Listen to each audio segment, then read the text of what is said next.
Good morning. I'm really happy to be chairing this session, and I just wanted to let everyone in the room know that this is one of those newer format paper forums. So we'll have 3 papers, and then we'll have remarks from our discussant, and then there will be a shared Q&A at the end. So first on our list of 3 papers here comes from Kendall Hatch Winter, who is an assistant professor of musicology in the School of Music at the University of Kentucky. She taught at Dickinson College after receiving her PhD in musicology from UNC Chapel Hill in 2024. In her primary research area, Dr. Winter focuses broadly on music and politics in the United States. She specializes in songs, performance, and enfranchisement efforts during the women's suffrage movement circa the 1850s to the 1920s. Her publications have appeared in the Cambridge Opera Journal and Musicology Now.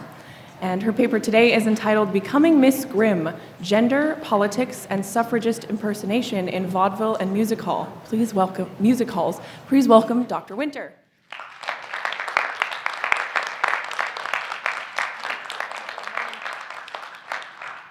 Can everyone hear me? Yes? Excellent. Okay.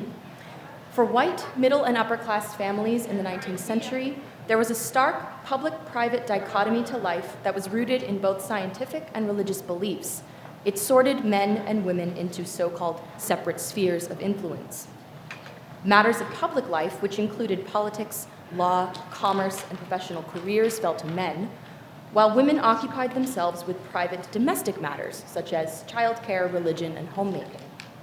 Feminists and women suffragists of the era fiercely critiqued this social order because its political, legal, economic, and educational structures rendered women entirely dependent on their husbands and fathers.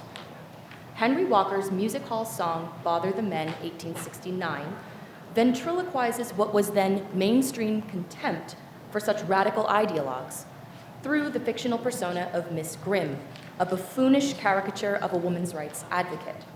Walker's frequent collaborator, the comedian and contralto singer Isabella Hill, who was professionally billed as Mrs. Howard Paul, originated the character.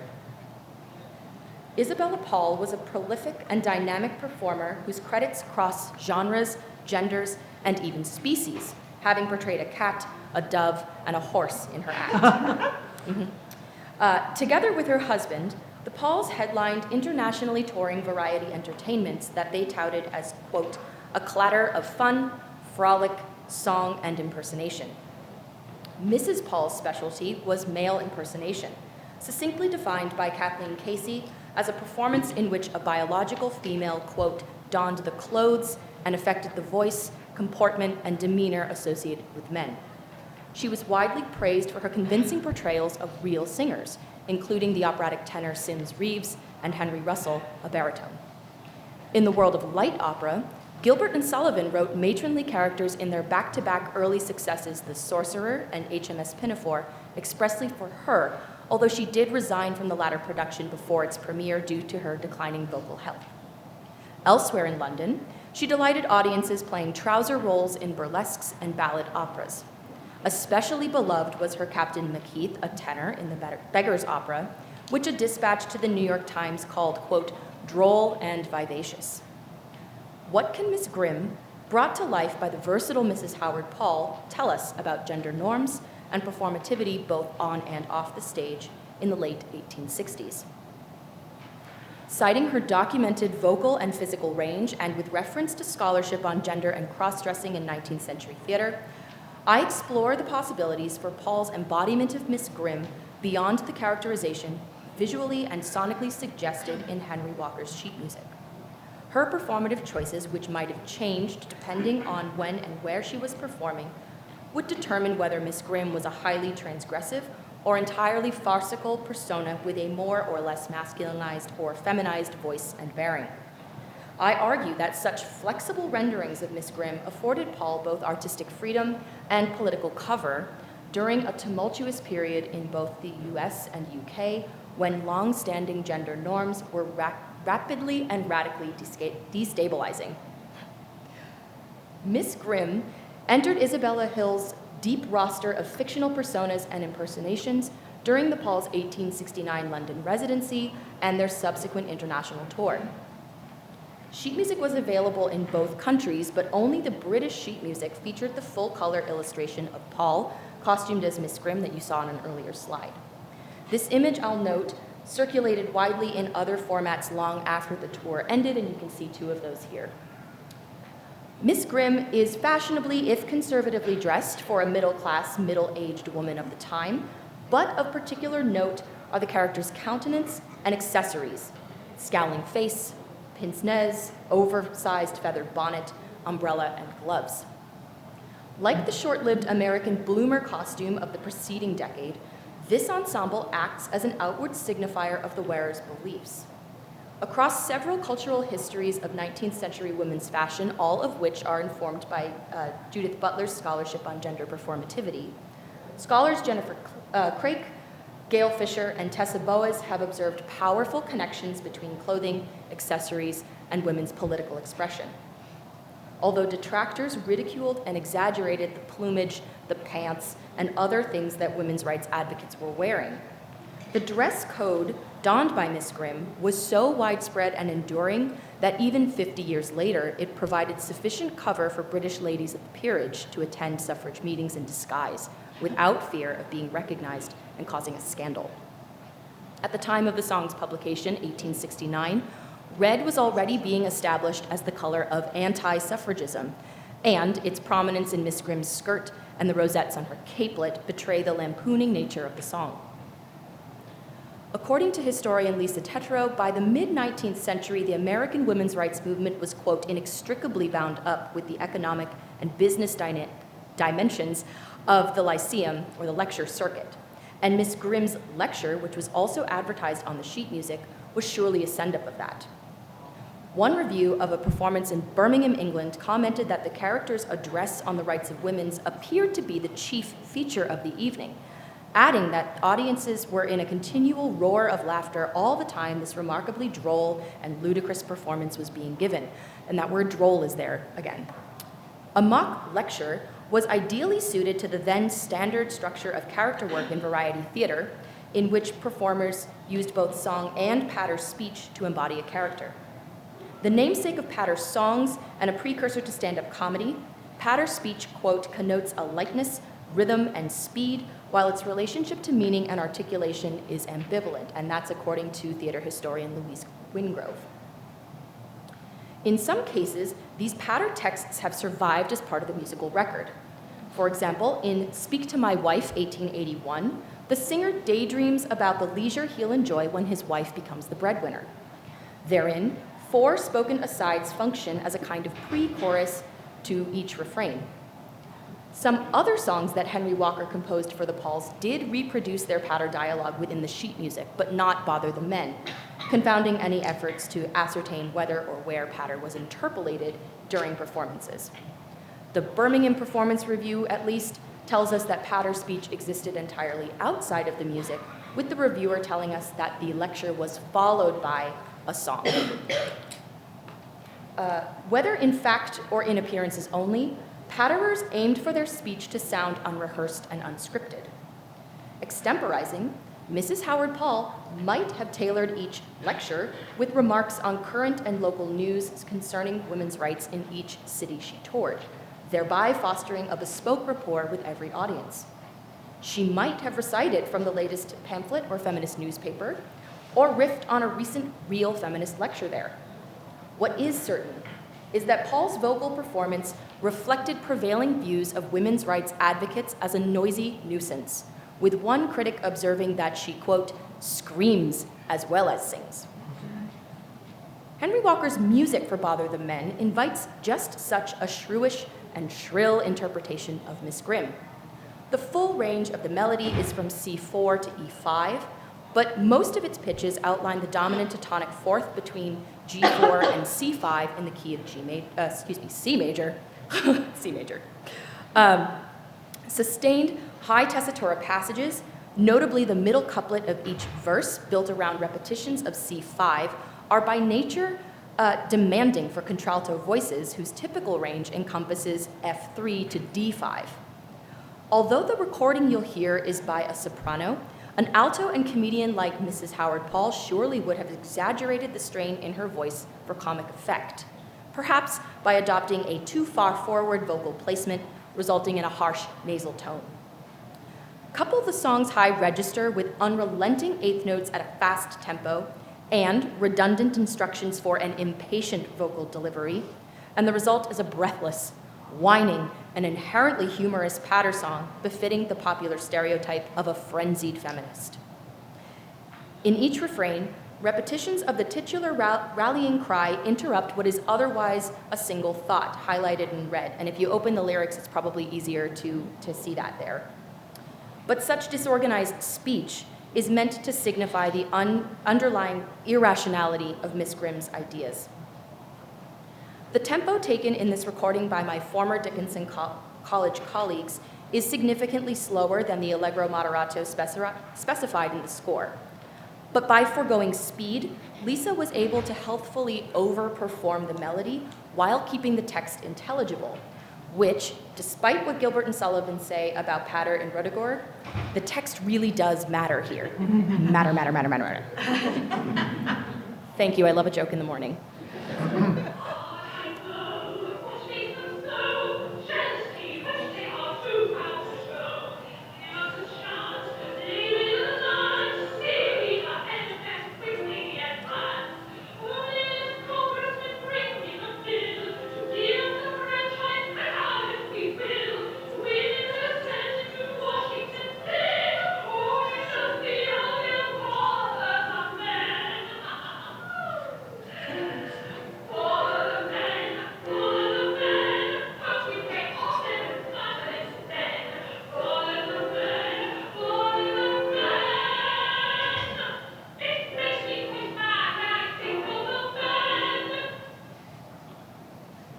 Although the cover image and melodic structures support a decidedly womanly portrayal, Mrs. Howard Paul's prowess as a male impersonator invites speculation as to whether her performances might have engaged in more nuanced gender play.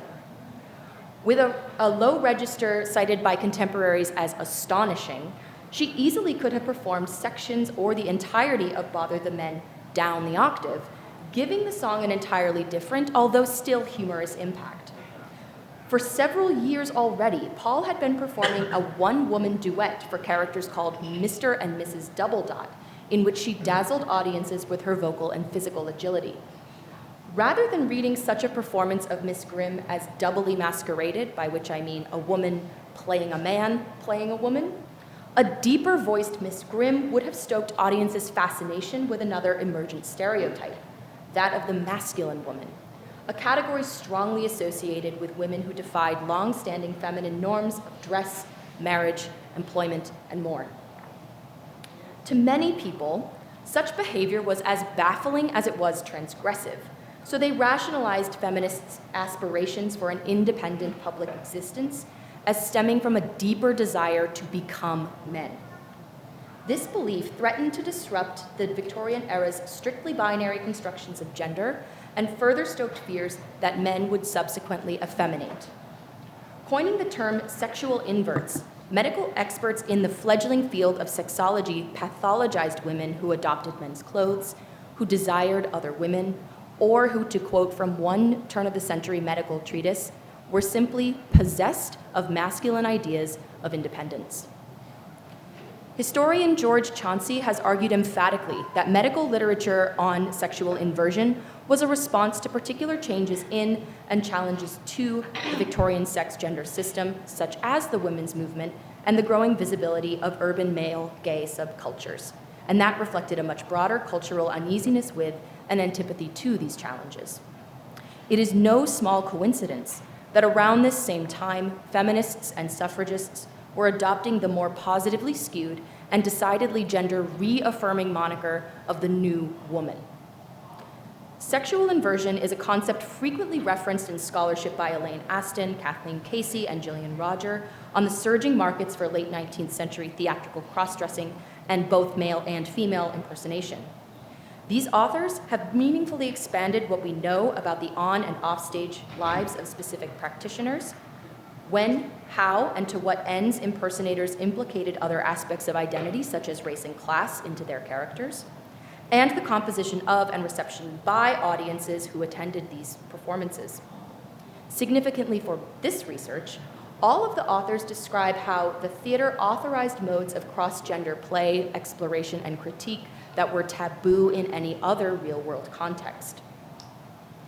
Miss Grym was on tour when real women like these, each a supporter of women's rights, were being maligned as unwomanly, mannish, sexual deviants because of their beliefs, their lifestyles, and their dress.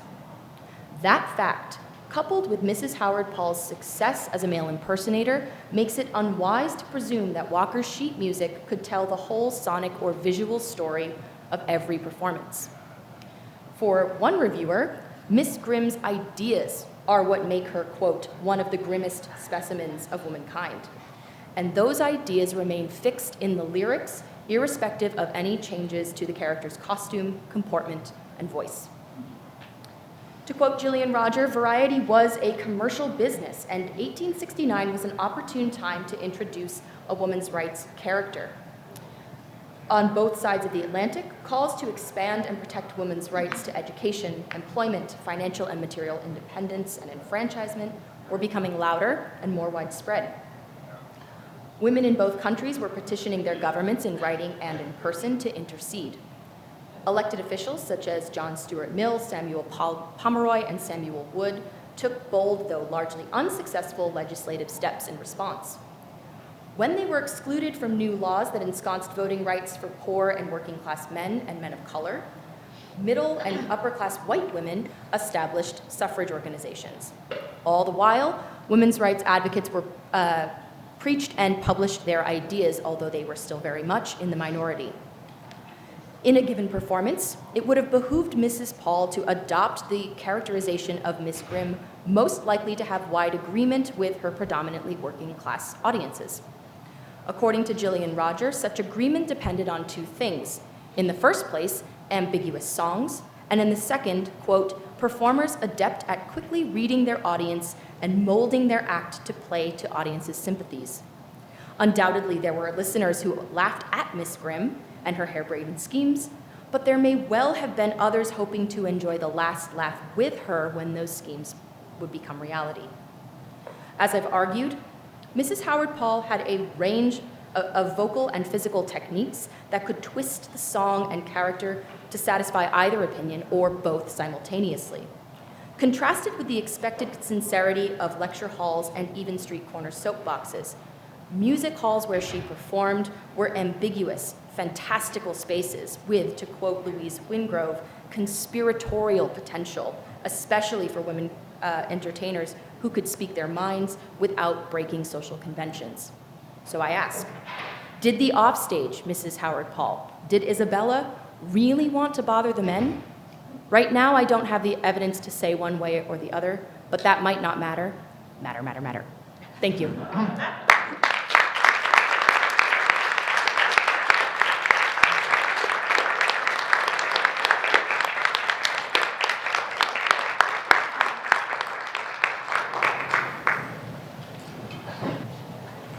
All right, next up we have Sarah Cooper.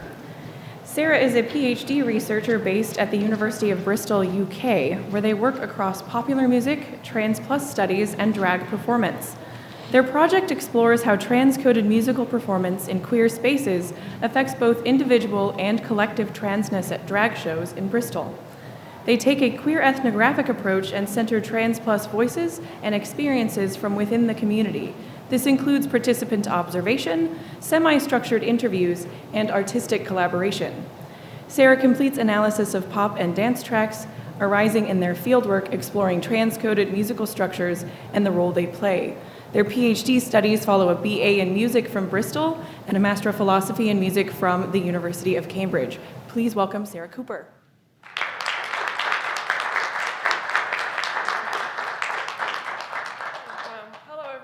It's really nice to be here, and thank you for coming to this session. So yes, today I'll be talking about how what I term spliced collage sounds transness in drag performance and contributes to musical world building using ethnographic material from Bristol's drag community. This research sits in the second chapter of my thesis, which overall explores intersections of transness, pop music, and drag performance in Bristol. If at any point you're too far away to read the text on the slide, please feel free to come forward so that you can get it all. So, spliced collage is both one, a compositional tool, technique, and process for producing the music for this style of drag performance, and two, the consequent drag performance itself, which is distinct from other modes and styles of drag performances. Spliced collage pulls sound, song clips, and music from various genres, sound bites, and pop culture references, fragmenting and reassembling them onto a core musical text, thus constructing a layered and disjointed performance which resists monolithic ideas of both song and identity. The duration of this performance is the typical length of one drag set, which is roughly 1 to 3 songs, like just standard 1 to 3 3-minute songs. And I position this collage as inherently trans. Drag artists are operating in this mode of communication to facilitate the construction of trans and queer story worlds, engaging and demanding audience co-creation and reflecting the ephemeral, fragmented nature of trans existence. It is a radical activism that critiques and disrupts oppressive societal norms and provides a space for trans and queer individuals to assert their identities against a hostile backdrop of social and political oppression, thus offering new ways to sound transness. I have identified 3 primary strands to demonstrate this. These are on the slide. I will be returning to these throughout, so please don't worry about remembering all of that. That's just to sort of outline where we're going. So I will start by situating spliced collage in the queer lineage of collage in the visual arts. Then I will introduce a performance vignette which will form a case study for exploring spliced collage throughout this presentation. I will develop the 3 strands I mentioned using queer and trans theory, ethnographic data, and performance analysis. And finally, I will offer a brief synthesis of the significance of spliced collage in the wider political climate. This is primarily tied to Bristol in the UK, but of course it's not totally unfamiliar to this US context, unfortunately. So thinking about the lineage of collage in visual arts that led to spliced collage in this musical performance context, I frame collage as a historical queer practice. The focus on visual rather than musical arts is due to how drag performers in interviews have positioned their own use of collage aesthetics in relation to visual arts and material culture, including things like zines, digital art, and assemblages. The inception of collage in Western visual arts came from Hannah Hook through photo montage in the early 20th century. Her queer feminist collage practice explored themes of androgyny and the deconstruction and reconstruction of gender roles, commenting on the sex reform movement and the acceleration of mass-produced technological advancements. This artwork world builds by interweaving strands of debate about athletic women and technology into a highly politicized texture, advocating that active women can bring the era of bourgeois, patriarchal, sexist Germany, as she saw it, to an end. In 1985, the AIDS Memorial Quilt Project was started, and probably most of us are familiar with this. It is the largest community artwork in the world. Anyone can submit to it and then use DIY techniques including applique, painting, fabric collage, iron-on transfer photography, and stenciling to create their panel. Each panel uses collaging and then itself becomes a single unit in the wider patchwork of the overall quilt. It is a multi-temporal artwork interacting with queerness and AIDS over time, tapping into ideas of queer temporality. A creative response using community collaboration to express emotions around queer loss and queer survival.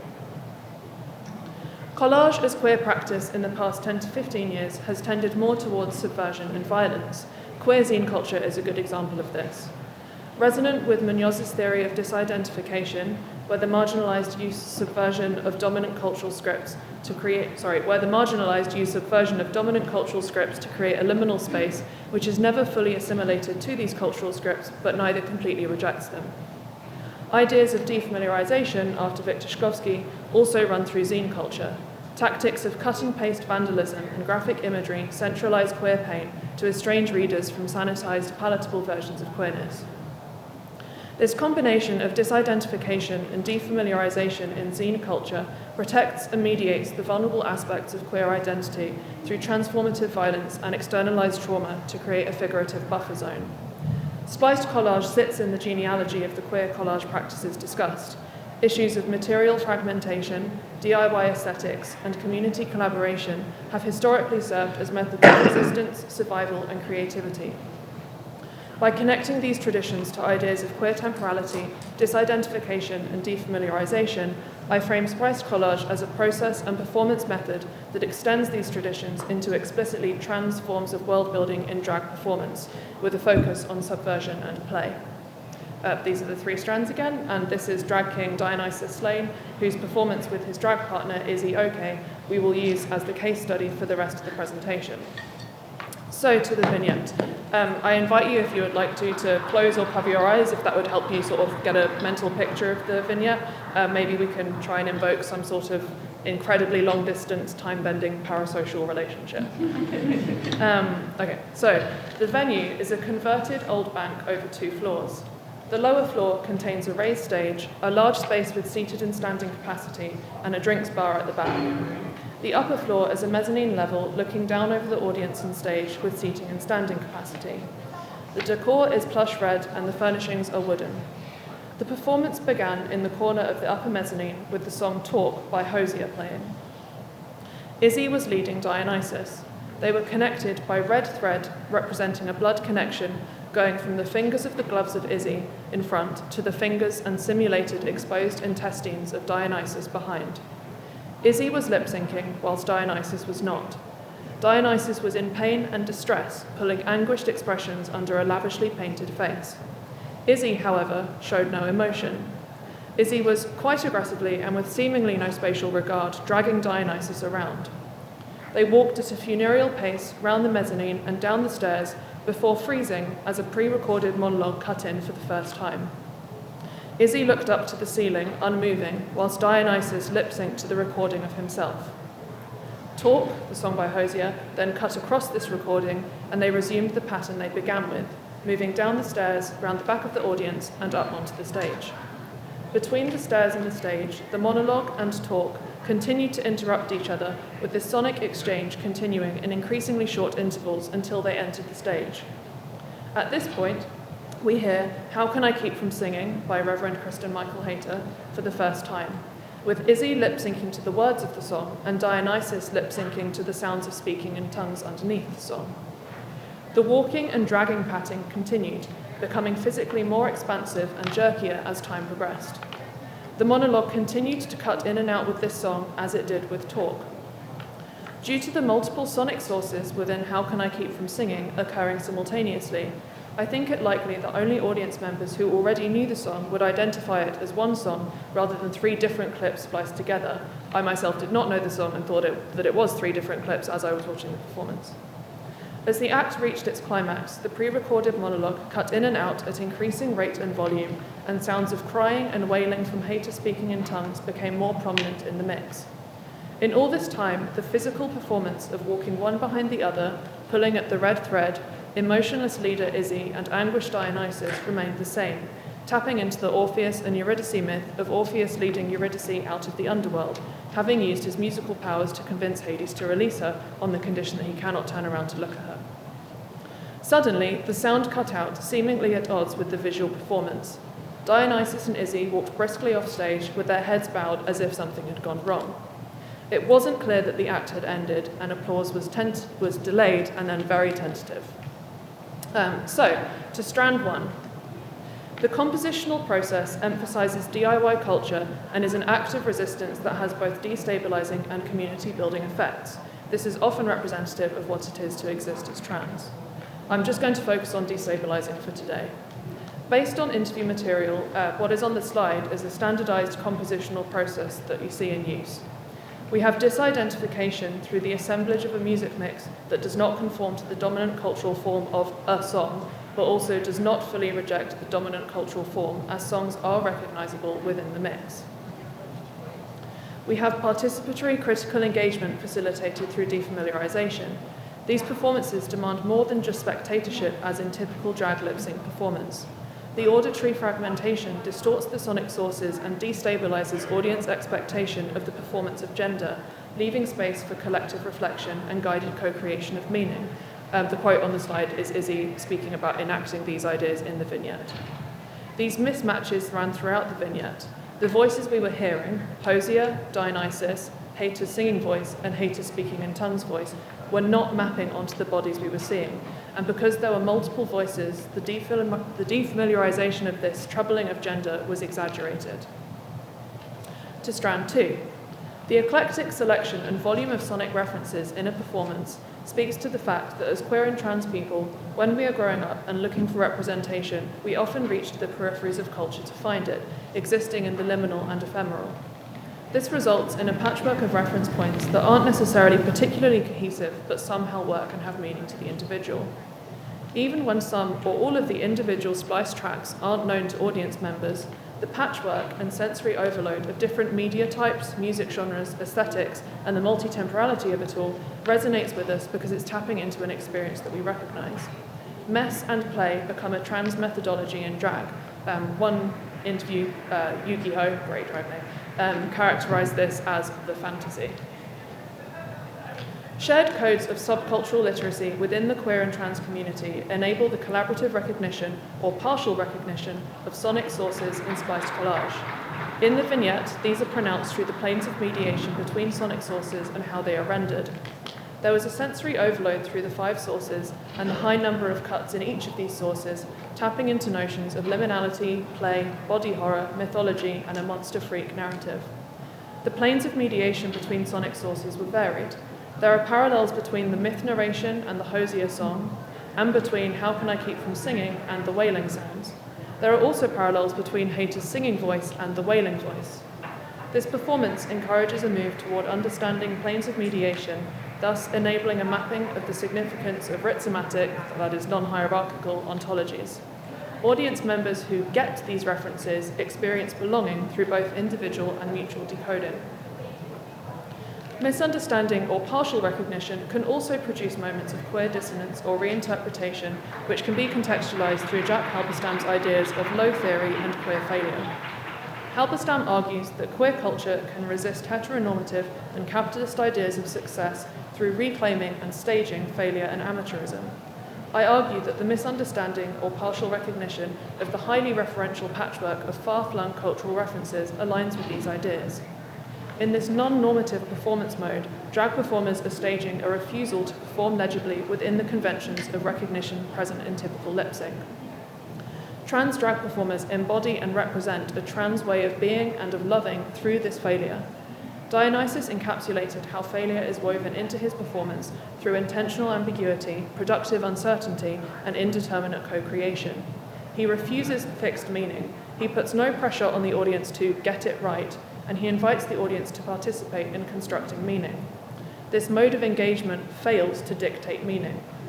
The ensuing incoherence and potential misunderstanding, that is failure, from the audience point of view results in community. Through failing, losing, forgetting, unmaking, undoing, unbecoming, and not knowing, Spliced Collage is staging more creative, more cooperative, more surprising ways of being in the world. Performer and audience engage in a low-theory process of world-building, where they are recognizing, interpreting, reinterpreting, and playing with the sensory overload of references in a performance. To strand 3, Spliced Collage conveys a complex multiplicity of meaning, and whilst daring and bold, contains immense structural fragility through its disparate and fragmented parts. Performances often use multiple sonic sources that seem incohesive. The more disparate the sources are from each other, the greater the potential for fragility.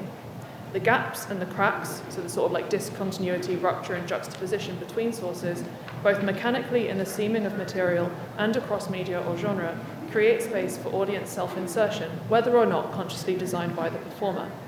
This tension between cohesion and fragmentation is the focus of this strand. Whilst typical lip sync has one continuous voice, with the drag performer reproducing a stable pop cultural artifact, Spliced Collage foregrounds fragmentation and polyvocality, leading to affective potential. Using fragments of multiple voices from multiple songs means that the performer is embodying and moving between many voices rather than one. The fissures, that is, the noticeable cuts between sources, the tonal discordances, and mismatched affective registers create structural fragility. This increased fragility becomes affective and productive, and I'm concerned with the potential of this rather than any flaws. Further, I argue that the site of the fragility, the gaps and the cracks, expands and becomes disproportionately significant to the performance and the world building. This specifically I locate as a site of transspatiality and transfuturity, within and beyond ideas of queer futurity. Each crack is a small utopian rupture that invites shared negotiation of meaning, a trans connection assembled from difference. Performers invite audience members to inhabit the gaps and resonances between fragments. The audience may not perceive the performance itself as fragile. However, the possibility of self-insertion into another person's, the performer's, constructed world via the gaps between sonic sources introduces relational fragility and vulnerability to the performance. Read through the lens of Munoz's queer futurity and expanded by ideas of transspatiality and transfuturity, these fissures gesture towards alternative new modes of collective trans-world building and co-authored experience. The staging of the vignette instantly blurred the performer-audience boundary as the performers moved around and through the audience. And whilst the relationship between audience and performer in a drag setting is notionally much closer than it is in other types of performance, this was exaggerated in this spliced collage performance through the relationship of Dionysus's monologue that sounded more conversational in tone and had a much lower production quality than the other sources, with the closer physical proximity. The physical proximity to the performers that each audience member experienced was far closer than in a typical drag performance given from a stage, but the physical proximity to the sound itself, so the speakers, resulting in a discord between the visual, the auditory, and the haptic. When speaking to audience members in the interval, most described feeling displaced but increasingly more excited the more displaced that they felt, the more disjointed the track. Most felt like they had been given a role in the performance, but couldn't really define what it was or which performer they were rooting for in the tension of the performance. Others described feeling unsure about their role, wondering if they in fact were causing the pain and shame that Dionysus was in and causing the cuts in and out of his monologue, or wondering whether they were spectators in some sort of humiliation ritual, or if they were meant to be supporting Izzy to not look back whilst also providing encouragement to Dionysus. These feelings of displacement building throughout the performance were underscored by the abrupt ending of the performance and lack of narrative resolution. This is something typical of Dionysus's performance. In an interview, he outlined why. It is the flexibility of the fragility that creates multiplicity of meaning. Audience members were left to decide the narrative outcome, continuing to co-create the performance after it had ended. Individually and collectively, the audience had non-hierarchical ways of relating to the performers based on how they each experienced the gaps, discontinuities, and dragging of musical and visual meanings the spliced collage facilitated. Spliced collage heightens the blurring of lines between the performer's individual identity and the audience's collective identity to an extent that the distinction between the maker and the recipient or consumer of culture is not always clear. As the interview excerpt demonstrates, drag performers perceive the audience as integral to the construction of meaning and world building in their performance, bridging the gaps and cracks that spliced collage opens. So I actually will just read the quote. So this is from Dionysus. And then this is what I feel about fragments, that fragments put the audience in a sort of position of continuing the fragmentary process that the text has undergone. But that can be positioned in different ways. That can be like the fragment is about a future potential, so it encourages you to imagine that future potential. It can be that the fragment is a lost past, so that encourages you to sort of dig for the sort of connections that might lead you to that past. Or it can just be about sort of a present moment of it making connections between things. And when you're presented with collage media, you have to do that as much as the artist did. Dionysus engages with ideas of multitemporality in co-creation and reception of his performances, emphasizing that the fragmentation is continued by the audience. In this way, there is more potential for fragmentation and world building at the hands of the audience members individually than at the hands of the performer who has constructed this world. The absence of conventional validation of this audience co-creation from the performer during the performance itself enacts queer futurity, returning us again to Munoz. So to very briefly sort of wrap this up, drag performers are using spliced collage to develop new sonic languages of transness and resistance, which offers new modes of escaping oppression and offers, again, like co-authored ways of imagining and living. Thank you very much.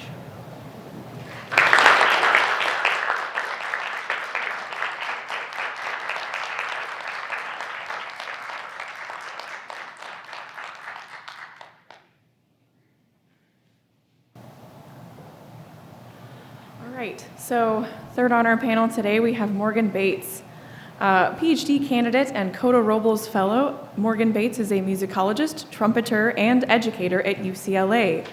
Their dissertation project explores the performance realm of drag vocality across musical genres, positioning drag as an artistic tool for resistance under structures of cis-heterosexism, white supremacy, and capitalism.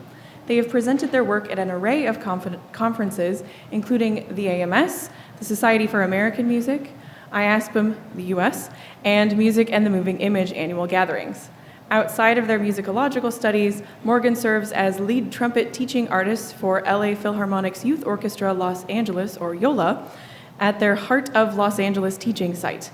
They have held professional positions with the Rogue Valley Symphony, the Oregon Mozart Players, the Oregon Brass Quintet, and the Eugene Difficult Music Ensemble, awesome, among numerous others. Morgan is a two-line winner of Dickinson College's concerto competition and placed third in the chamber division of the 2023 International Trumpet Guild's Ryan Anthony Memorial Trumpet Competition with the UCLA Trumpet Studio. Morgan also writes program notes for the Oregon Mozart Players and Tucson Symphony Orchestra and is an active anti-death penalty activist. Morgan holds dual master's degrees in trumpet performance and musicology with a certificate in women's gender and sexuality studies from the University of Oregon, and a bachelor's with departmental honors in music from Dickinson College. Please welcome Morgan Bates.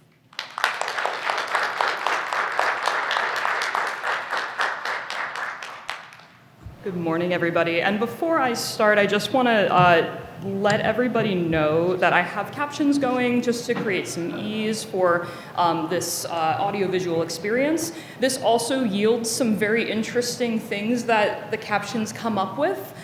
So take that and we will see what happens. On May 20th, 2022, Paramount Plus released a 2-episode premiere of RuPaul's Drag Race All-Stars in the franchise's first ever all-winner season. Millions of fans tuned in with particular enthusiasm for the second episode's highly anticipated 2-round Snatch Game challenge. A parody of the 1960s and 70s show The Match Game, each contestant impersonates a celebrity with the goal of attaining the most laughs from RuPaul and the guest judges. With 8 former winners, many with legendary, even career-building Snatch Game performances on their original seasons, we all knew that we were in for a treat. I was particularly excited to watch Portland-based singer, theater artist, and Drag Race Season 5 champion Jinx Monsoon, especially giving her winning performance of Little Edie Bouvier-Beale in Season 5. In the second of 2 Snatch Game rounds, Jinx portrayed vocalist and revered queer icon Judy Garland. Jinx's take on Judy was hailed by Drag Race judges as a masterclass of Snatch Game impersonation. The most successful Snatch Game contestants often engage with camp aesthetics through volleyed jokes loaded with cultural commentary. Jinx's campy humor accomplished more than just laughs, though. She connected with her audience, both on stage and behind television screens, inviting them into her world and leaving them feeling seen, heard, and understood. Now, when I say camp, I refer to a multifaceted sociocultural phenomenon, a tangled web of references enacted through a performative excess. Dozens of cultural theorists have imparted their own takes on camp, some even seeking to provide a clear definition.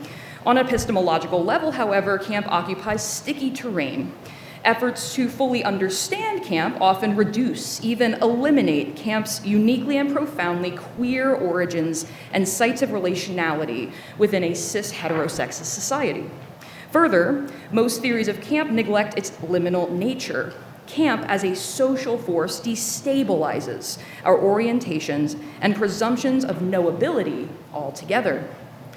In this essay, I expand upon pre-existing scholarly arguments that position camp as inherently and indisputably queer in its origins and impacts. I assert that camp transes our relationship to our social and cultural networks, breaking down structural order and offering an experiential and conceptual reorientation to worlds that we construct on our own. I begin by unpacking camp's historiographical web, aiming not to offer some hard and fast definition of camp, but to wrestle with the impacts of this destabilization. I turned to Jinx Monsoon's portrayal of Judy Garland on the Snatch Game, identifying methods and manners in which Jinx's vocalizations and overall performance tactics employ camp as a strategy for structural destabilization. And I argue that Jinx's performance of camp creates 4 positions of destabilization. First, as a code and sociocultural commentary allowing queer and trans community members to pass in a cis-heteronormative set of social settings. Second, as an act of parody, or what Jack Halberstam calls the queer art of failure, breaking and even mocking structural expectations and rules. Third, as a time machine of sorts, bridging the divides of heterocapitalist temporal divisions between past, present, and future. And 4, as a radical act of queer and trans world-making and community building. With my focus turned to the voice in a drag performance setting, I posit that these conditions are foundational to what I previously termed drag vocality in my most recent AMS presentation. While playful in its practice, this act of vocalization provides more than just entertainment. It challenges oppressive structures and builds new opportunities for interpersonal connection. But first, it's 9 a.m., I want to start with a divisive classic. In her 1964 essay Notes on Camp, cultural critic Susan Sontag identifies key components of camp from her own vantage point, providing examples of camp in her cultural zeitgeist. Identifying camp as a sensibility, she likens sensibility to taste, clarifying that while many consider both to be purely subjective, camp, among other sensibilities, ultimately, quote, governs every free human response, unquote. Sontag's work was one of the first to bring camp, a pre-existing subcultural entity, into public consciousness. Incidentally, she notes that such a sensibility is, quote, one of the hardest things to talk about, unquote, even citing her own awareness that defining camp in her essay goes against its goals entirely. While foundational in camp literature, Sontag's essay has garnered a wealth of criticism. In addition to breaking down unspoken rules of camp by defining it, publicity surrounding camp discourses does yield some concern. Sontag's publication coincided with the Lavender Scare, a movement led by U.S. Senator Joseph McCarthy to expose identities of LGBTQ+ people working within the federal and broader governmental set of positions of power. And while the Lavender Scare slowly dissipated in the early 1960s, its lasting impacts were certainly palpable at the time of Sontag's publication and far beyond. Queerness in all of its forms was considered socially deviant under structures of heterosexism and cissexism. Sontag's attempt to define and name the particularities of camp spotlights a community already facing surveillance, creating potential danger and exposing what Philip Core calls a queer lingua franca. On the other hand, Sontag's writing practically dances around queerness without actually engaging directly with her fellow queer community members. Cultural theorist Mo Meyer explains in their introduction to The Politics and Poetics of Camp, quote, camp can be engaged directly by the queer to produce social visibility in the praxis of everyday life, or it can be manifested as the camp trace by the unqueer in order to provide queer access to the apparatus of representation, unquote. For Mo Meyer, camp is inherently queer. And while Meyer published this edited volume in 1994, their insights could not be more relevant to our current conditions that increasingly necessitate the need for such social visibility and representational access, with consent, of course. At this socio-political moment, the LGBTQ+ community faces an unfathomable array of attacks. These systemic social and cultural attacks have especially targeted the transgender community. I want to zoom in on these trans perspectives, not just through representation, but also by expanding how we theorize about camp. Scholarly discussions within queer studies have historically positioned queerness and queering as subversion of gendered and sex norms. Transness, as subversion of embodied stability, follows similar lines, but pays closer attention to the body.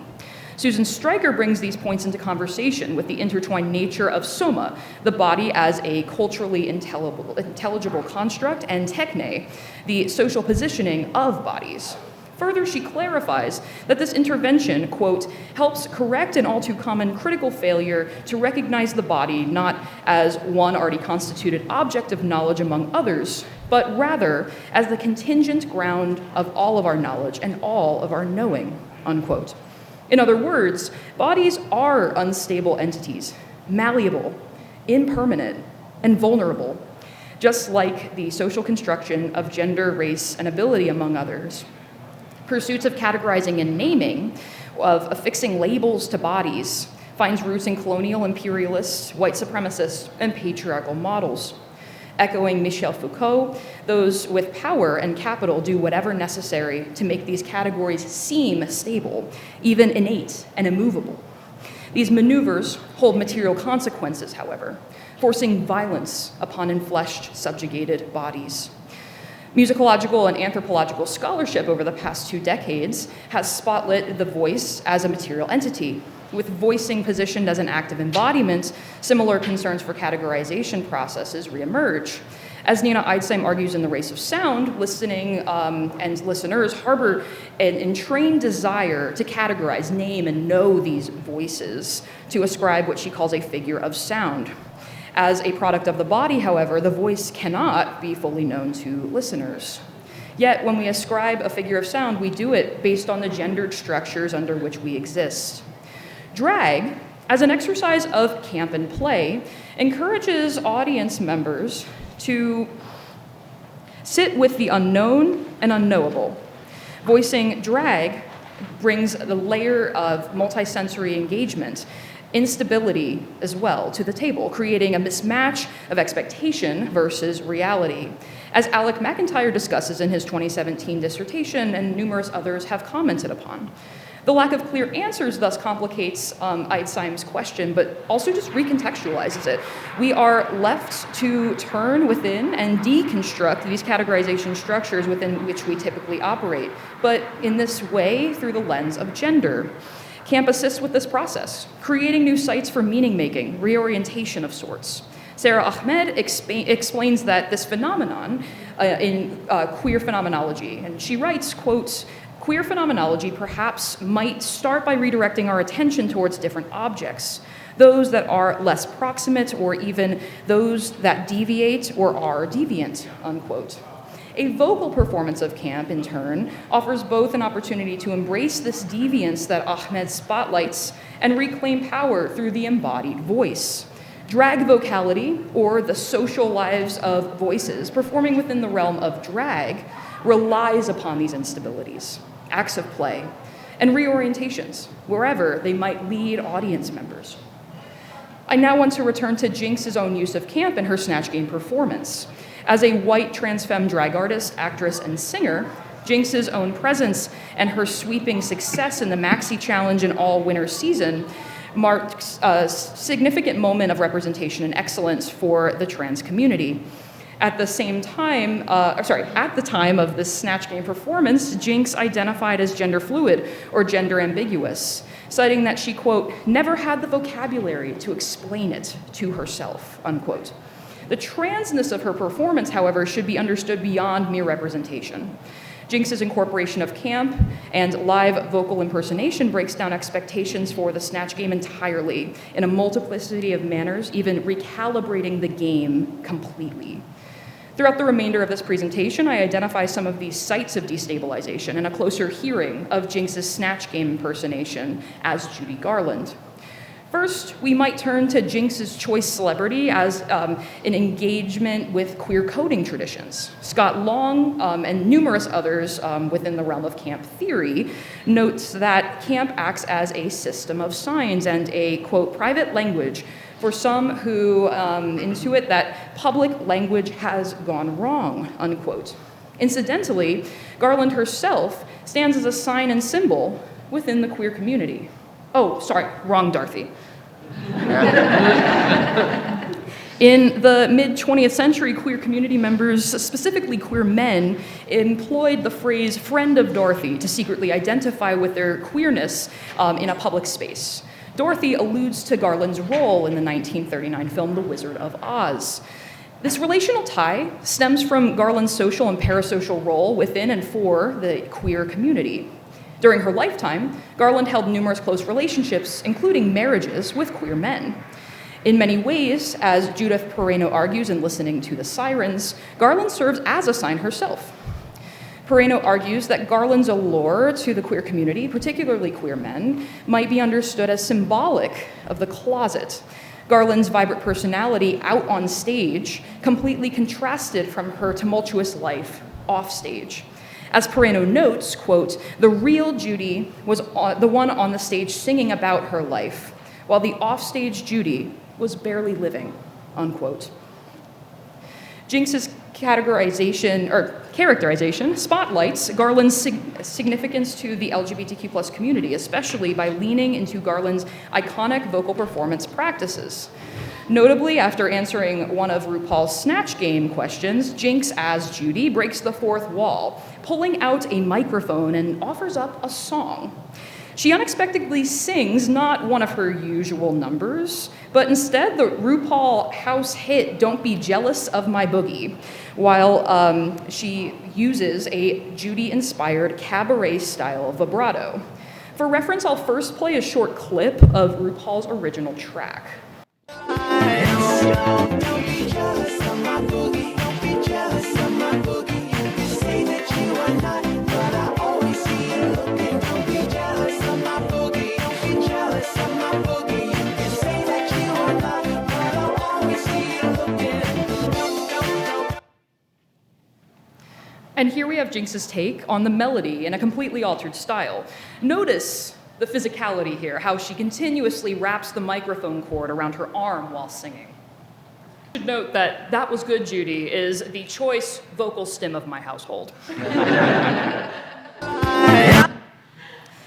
By embracing many of Judy's performance quirks, Jinx not only participates in queer coding, she sings to an intergenerational audience of RuPaul's fans and Drag Race viewers, while failing to perform within the song's original club style. Jinx's performance harkens back to a style that we might associate with Judy's 1950s and 60s cabaret acts, rather than RuPaul's 2009 club track, of course. Further, the Derridian hauntological underpinnings of Judy's presence over a half-century following her death parallels the queerness and transness of time and place. As Jack Halberstam argues in A Queer Time and Place, queerness and transness transcends the temporal boundaries constructed to serve reproduction and normative life trajectories. Citing nonlinear queer experiences like alinear social and/or physical maturation, spatial displacement, and altered expectations for childbearing, Halberstam asserts that queer and trans lived experiences inherently obfuscate conceptions of settings and time. Judy Garland, who was well known for her candidness off stage, seems to transgress time entirely. Jinx's Judy clearly does not understand the rules of the game, messing up the flow entirely numerous times and often extracting social power from RuPaul. She also seems confused about RuPaul's identity, fame, and social status, so much so that she mispronounces RuPaul's name. This signifies Judy's complete lack of familiarity with RuPaul, who was 9 years old when Judy Garland passed away. Complete overthrow and immediate throwback to season 5 of RuPaul's Drag Race takes that power away from RuPaul, but also gives all of us a chance to engage with this fandom and with Jinx Monsoon as Judy Garland in a way that kind of brings these two people in conversation. Jinx further engages with lore throughout, and again, continues to just create trouble throughout. I do want to note, though, that Jinx's Judy extends upon darker territory, and following her death at the age of 47, much of the rhetoric surrounding Judy Garland's life and death had focused upon abuse that she endured by production companies as a minor, her battles with drug addiction, 4 divorces, and financial troubles. In Jinx's performance, she flips the script by directly referencing the perceived and judged messy components of Garland's life alongside sustained humor. She frequently mispronounces words and slurs many of her consonants, including sandwich, which I will play then, but another vocal stim from my household, which, while funny, often also references Garland's prescription drug addiction and alcoholism, the latter of which Jinx shares and discusses publicly as a person in recovery. Here, camp gets messy, potentially yielding discomfort among audience members, maybe even trauma responses, and failing to provide clear differentiation between funny and serious. Musicologist Ashley Dow refers to this phenomenon as abject camp, noting its ability to create dual reactions of playfulness while interacting directly with trauma. Jinx further continues to engage in lore and also sets up new pieces of it. Even while talking about death, judges Michelle Visage and the hilarious Ross Matthews sit in uncontrollable laughter and complete awe, as all of us seem to do as we watch this. They're not alone here. Fans immediately took to social media and contributed their own amusement and amazement to online forums like Reddit, as seen in the memes on the screen right now. This broader fan engagement, many of these fans who followed Jinx since her stint in season 5, showcases not only Jinx's influence and the breadth of her fandom, but the communities that she exists within, both in person and virtually, building off of what political science Benedict Anderson terms an imagined community of fans around the United States and throughout the wider world. While speaking specifically to nationalism and nation building, Anderson does note that communities are imagined because their members are unlikely to meet in real life, yet build and sustain communion and shared identity with each other. While the Drag Race fandom and queer community don't comprise a nation, its implications of an imagined community indicates interconnection and safety, especially for queer people experiencing isolation and discrimination in their social lives. With threats to trans and queer rights at every turn, viewers have long positioned Drag Race as a source of hope and possibility, creating opportunities to connect, empower, inspire, and survive, a phenomenon that Jose Esteban Munoz calls a horizon. Quote, seeing queerness as a horizon rescues and emboldens concepts such as freedom that have been withered by the touch of neoliberal thought and gay assimilation as politics, unquote. Such optimism, however, cannot be taken at face value. Scholars like Karim Kubchandani have noted that RuPaul's Drag Race certainly does not in and of itself create some utopian world, especially given the show's Eurocentric beauty standards, RuPaul's history of transphobia, and ongoing fracking endeavors that he is now actively DJing about, and producers' continued expansion of the Drag Race global franchise. Jinx's performance, particularly her acquisition and deployment of social power, challenges these capitalist undertones of Drag Race and transitions us out of expectations and hierarchies. Jinx's performance of camp offers a moment of recalibration and maybe even a glimmer of hope, especially in times of darkness. Maybe this is why I can't stop watching this episode. We quote Jinx's performance constantly in my house, and we incessantly show this episode to our friends. For us, laughter, a byproduct of camp, is one form of resistance that does seem within reach at this present moment. It destabilizes and reorients, it challenges and transforms, and it gives us a social strategy to replenish, resist, and survive. To close, I will use the closing remarks from our dear Jinx as Judy. Thank you so much.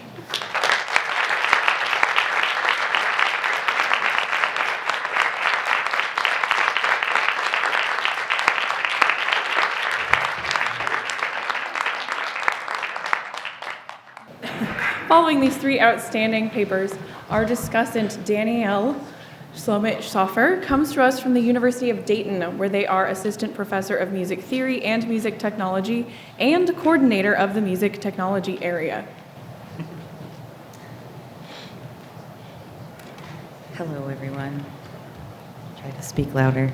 Also, reminder that they've had 6 months to write these lovely papers, and I've had a week.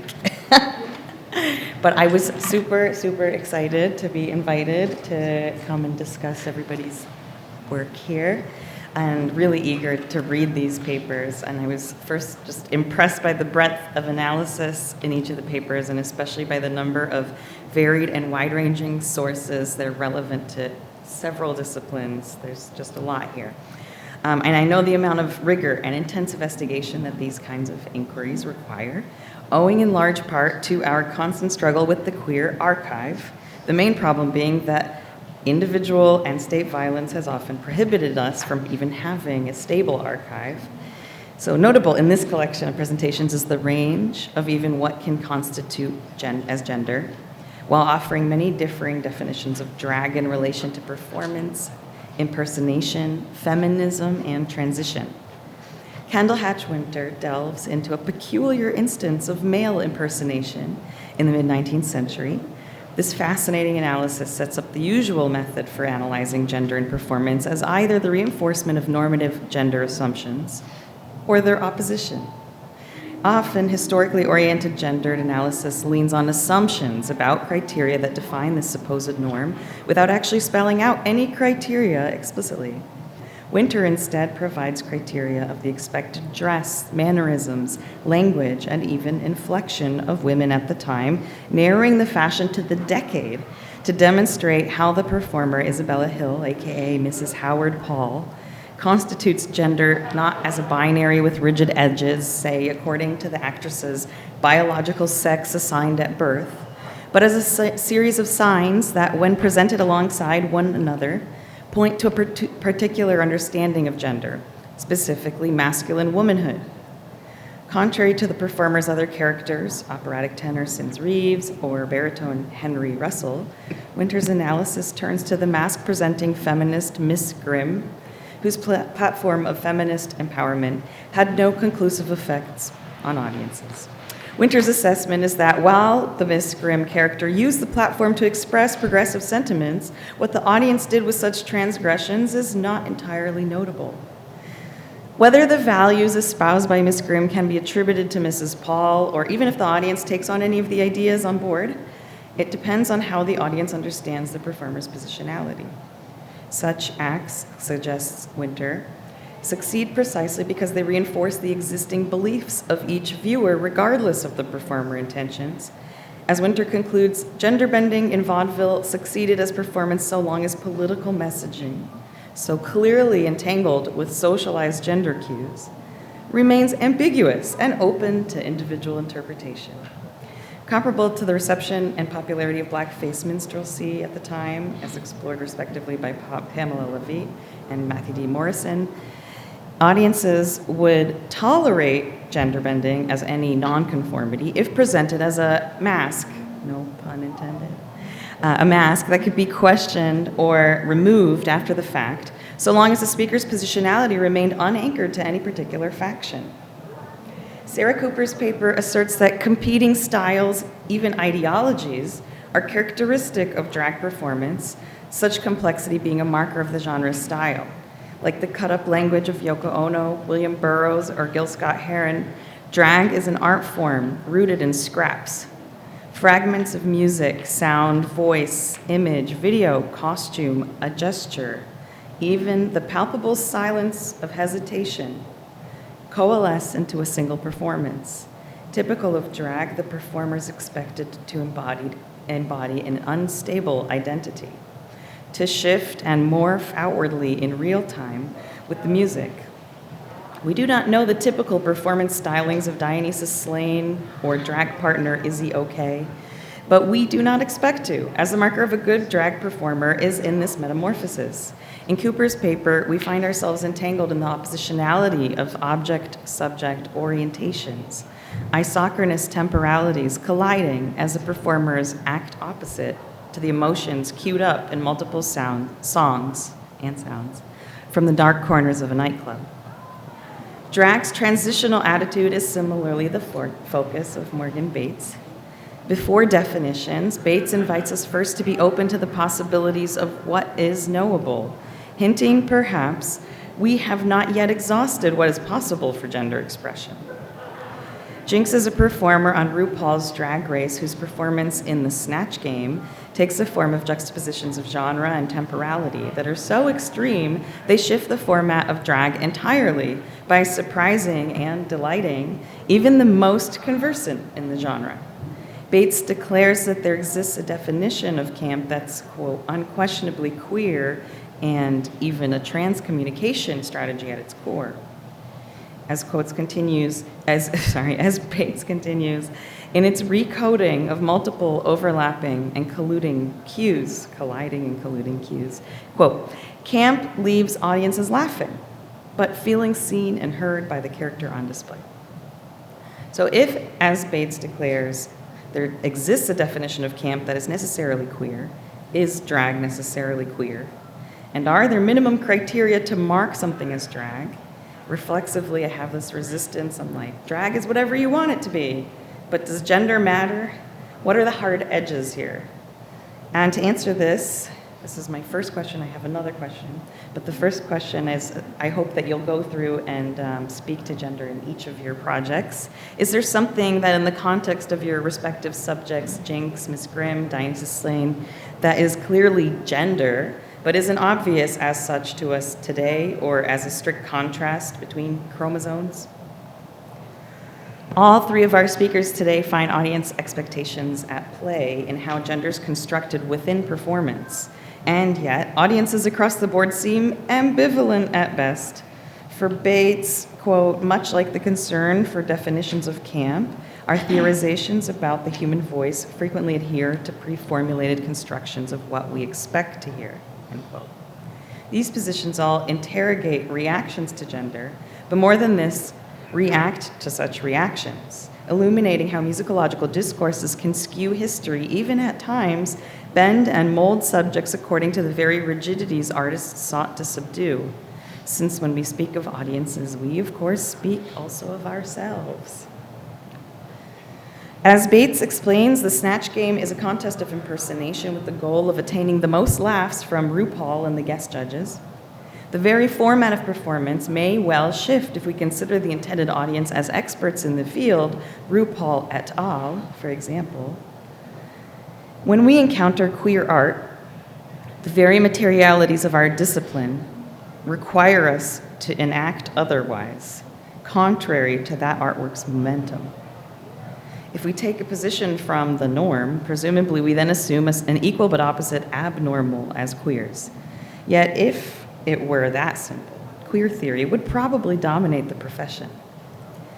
The disorienting montage commonly encountered in drag performances raises questions about drag as a category. This, Cooper laments, is precisely at issue in drag. The expressive style of drag as an art form lies in diverging from expectations or abolishing these altogether. So my next question is then, who sets up these expectations? Is the norm our expectation, or as queer viewers, are our expectations set up differently? And if transitivity is this necessary constant in drag, could it be a uniting factor among queers? Drag's messy contours remind me of the queer assemblage in nightclubs that bring us together somehow, in the words of Luis Manuel Garcia Mispireta.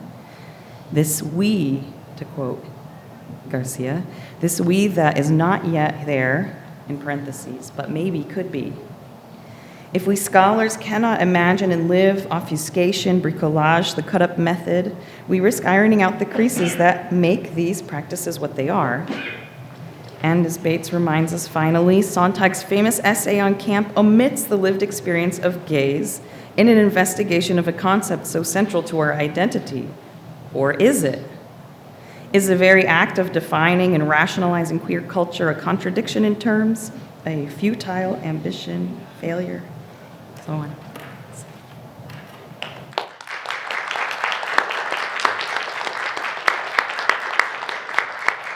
All right, we have about 11 minutes for questions, and I'm hoping that that mic works. But I wanted to maybe start by asking the panelists if any of you would like to tackle one or more of the questions that Danielle asked as part of their remarks.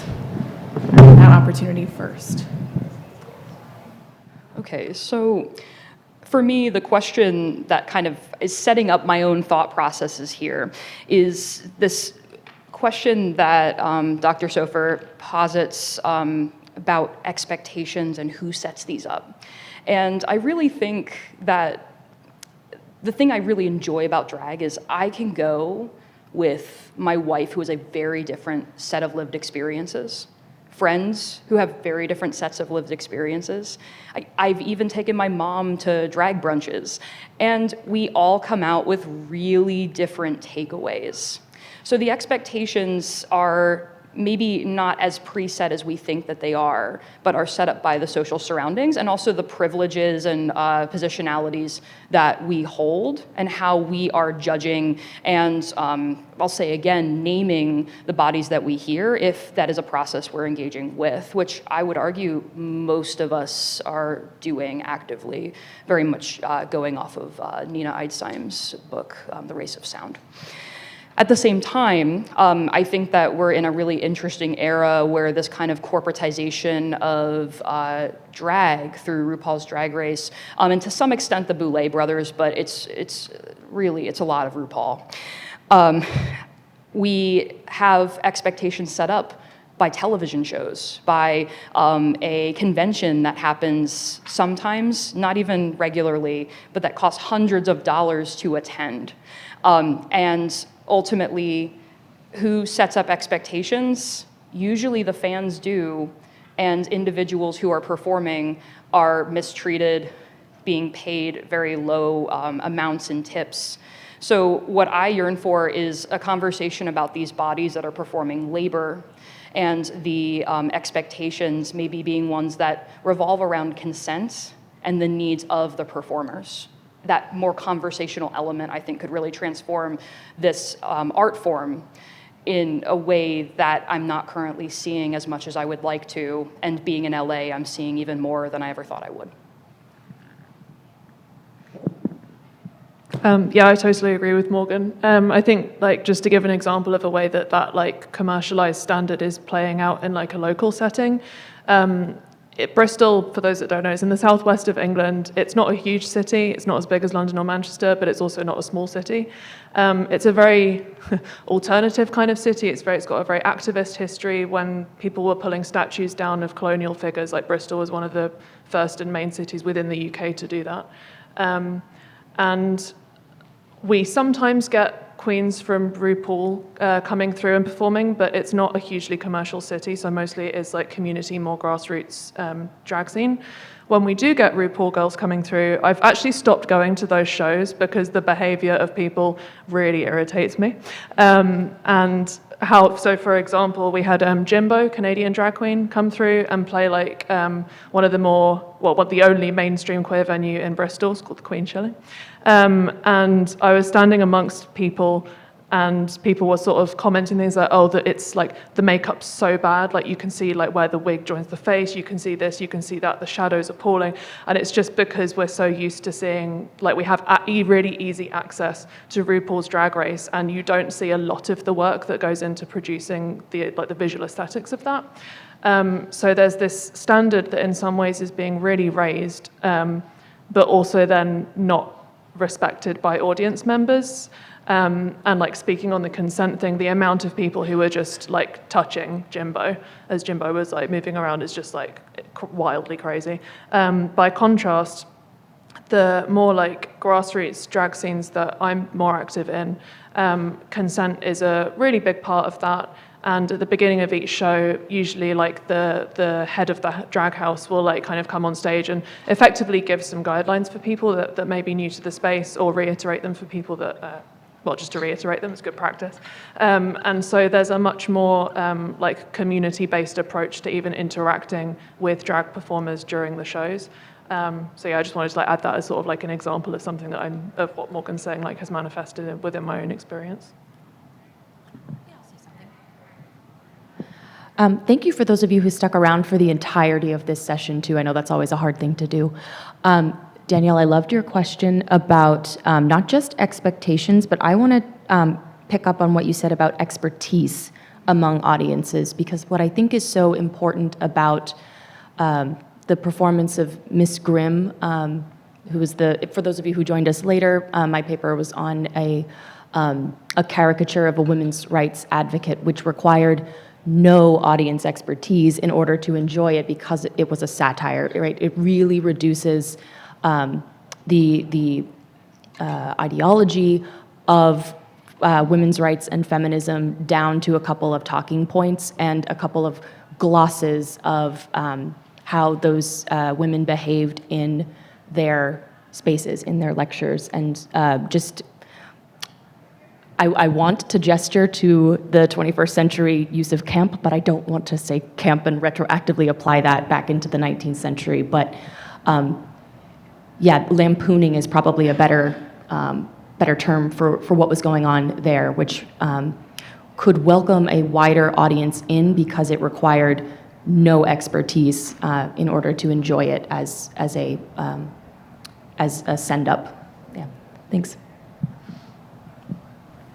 All right, so we do have about 5 minutes or 4 minutes left for a couple of questions if you want to come to that mic. And in the spirit of consent, I should let everybody know that this is being recorded, not to be released publicly, but as part of the AMS All Access Pass. So I think the Q&A may be a part of that, just to sort of let people know, but it's not going to be released publicly. So did anybody have any questions for the entire panel or any individual panelists here?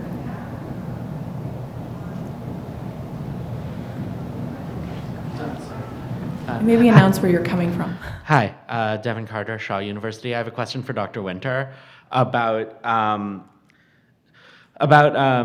Mrs. Howard Paul's history as a travesti performer, and what that would have meant to a music hall audience in the United States at that time, and how and where the United States was. Because often if you look at opera and the place you'd see travesti, you see the United States, the trends are happening, they're still having the same trends, but it happens later than in Europe. And we see the travesti role goes from being a very serious and even heroic thing in the early century to being ludicrous and laughable in Europe by this time, or a comic thing, or like here's a comedic little boy, being the general way of using it.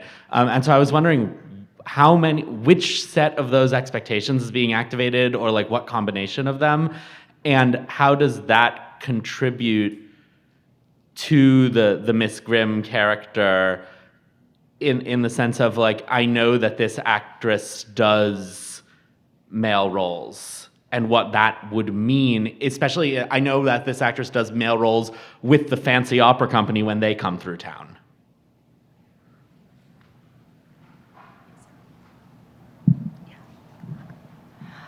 Thanks for the question, Devin. I think what I want to start with is that I don't have any evidence of Mrs. Howard Paul giving any performances in the United States in opera.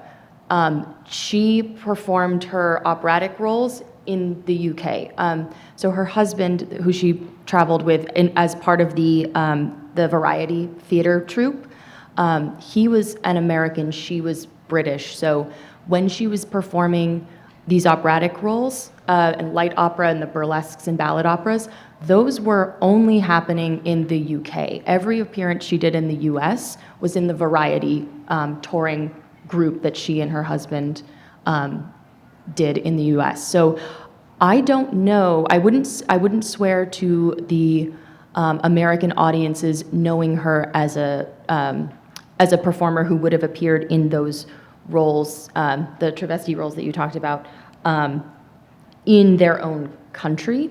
But those credits were often placed in advertisements for her appearances stateside. So they would have been thinking from, one number to the next that she's appearing as a male impersonator, like the Sims Reeves or Henry Russell character. So they wouldn't have seen her in the United States as McKeith. Like, she wouldn't have toured in that role in the US. That was sort of residential in the UK. Thanks. We have time for maybe one short question. I do have one if no one's jumping up to the mic. But we have someone jumping up to the mic. Excellent. Hi. I think this question is mainly for Sarah. about that sort of overstimulation, collage, like all of that input. I guess I'm thinking about, are there other situations where you get overstimulation and collage, but it's not marked as queer? Or are those really queer technologies? Thank you. Thank you for your question. My personal experience is mostly queer, so I'm sure that it exists in non-queer spaces. I'm just not in them. Predominant would be my prevailing answer to that. I mean, for sure, you definitely get it in non-queer settings as well. Like I presented a queer lineage of collage as I understand it, but there is, of course, like non-queer collage happening as well. I'm thinking like Black Mountain College in the 1930s and 50s in an American context. There was a huge development of collage during that period of time that was not explicitly queer, but a lot of queer people were involved with it.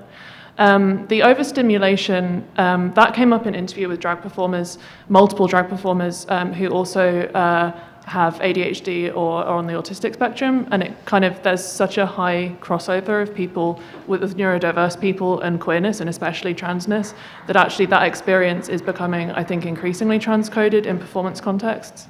And again, that is not necessarily unique to a trans and queer audience, but it is a defining, how should I say? It's a defining experience of being trans, I suppose, would be how I would answer that question. Thank you. Thank you very much to Kendall, Sarah, Morgan, Danielle, and to all of you for coming.